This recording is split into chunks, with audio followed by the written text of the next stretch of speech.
T ಗುರುರಾಜ್ರವರಿಂದ ವಾಹನ ಸವಾರರ ದಾಖಲೆ ಪರಿಶೀಲನೆ ಹಾಗೂ ದಂಡ. ಕುಕನೂರು ಆರಕ್ಷಕ ಠಾಣೆಯ ಟಿ ಗುರುರಾಜ್ರವರು ಬುಧವಾರದಂದು ವಾಹನ ಸವಾರರ ದಾಖಲೆಗಳನ್ನು ಪರಿಶೀಲನೆಯನ್ನ ಮಾಡಿದರು.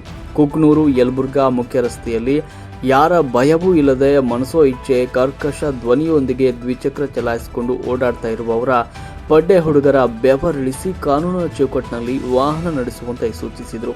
ಅದೇ ಮಾರ್ಗವಾಗಿ ದಿನನಿತ್ಯ ಓಡಾಡುವ ಆಟೋ ಚಾಲಕರ ಹಾಗೂ ವಿವಿಧ ಖಾಸಗಿ ವಾಹನಗಳ ದಾಖಲಾತಿಗಳನ್ನು ಹಾಗೂ ಸವಾರರ ಡ್ರೈವಿಂಗ್ ಲೈಸೆನ್ಸ್, ಇನ್ಶೂರೆನ್ಸ್ ಹಾಗೂ ಇನ್ನಿತರೆ ದಾಖಲಾತಿಗಳನ್ನು ಪರಿಶೀಲನೆ ಮಾಡಿದರು. ಜೂನ್ ತಿಂಗಳಲ್ಲಿ ವಾಹನ ಸವಾರರಿಗೆ ಸಭೆ ಕರೆದು ಎಲ್ಲ ದಾಖಲಾತಿಗಳನ್ನು ಸಮರ್ಪಕವಾಗಿ ಇಟ್ಕೊಳ್ಳಿ ಅಂತ ತಿಳಿಸಿದರು. ಆದರೆ ಅದರಲ್ಲಿ ಇನ್ನೂ ಹಲವಾರು ಸವಾರರು ದಾಖಲಾತಿ ಸಮರ್ಪಕವಾಗಿ ಒದಗಿಸದೆ ನಿರ್ಲಕ್ಷ್ಯ ವಹಿಸಿದ ಸವಾರರಿಗೆ ದಂಡವನ್ನು ಕೂಡ ವಿಧಿಸಿದರು. ಈ ಸಂದರ್ಭದಲ್ಲಿ ಇವರಿಂದ ತಪ್ಪಿಸಿಕೊಳ್ಳಲು ಹೋದ ಆಟೋ ಒಂದು ಪಲ್ಟಿ ಆಯಿತು. ಆದರೆ ಅದೃಷ್ಟವಶಾತ್ ಯಾವುದೇ ಅನಾಹುತ ಸಂಭವಿಸಿಲ್ಲ. ಟಿ ಗುರುರಾಜ್ರವರು ವಾಹನ ಚಾಲಕರಿಗೆ ಜಾಗೃತಿ ಮೂಡಿಸಿ ಮಾತನಾಡಿದರು.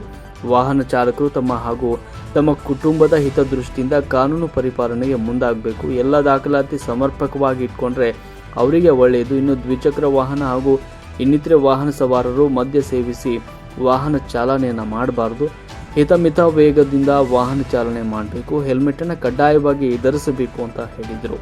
ಈ ಸಂದರ್ಭದಲ್ಲಿ ಪಿಸಿ ಶರಣಪ್ಪ, ಮಾರುತಿ ಸೇರಿದಂತೆ ಅನೇಕರು ಉಪಸ್ಥಿತರಿದ್ದರು.